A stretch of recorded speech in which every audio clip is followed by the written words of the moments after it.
बरगड़ जिला भटली ब्लॉक अंतर्गत कुलतापाली सरकारी उच्च प्राथमिक विद्यालय उदेपाली क्लस्टर स्तरीय एफएलएन शिक्षक शिक्षयित्री एवं प्रधान शिक्षक शिक्षयित्री एक मिलित बैठक आज शनिवार अपराह्न 4टा पर्यंत अनुष्ठित होइतिला।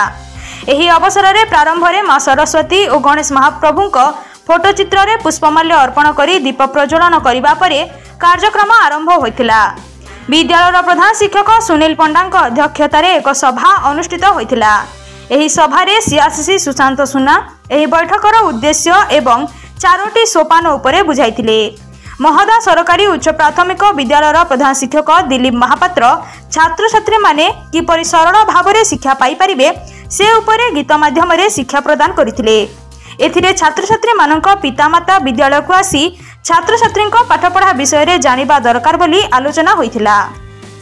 प्रथम रु तृतीय श्रेणी छात्र छात्री मानक मध्यरे गणित एवं मातृभाषा उपरे किपरि बुझी पारिबे तथा शिक्षा उपरे आग्रह होई पारिबो से उपरे गीत गल्प माध्यम रे बुझाइथिले। एठाकु आसीतिबा शिक्षक शिक्षयित्री माने निज निज मतामत देइथिले।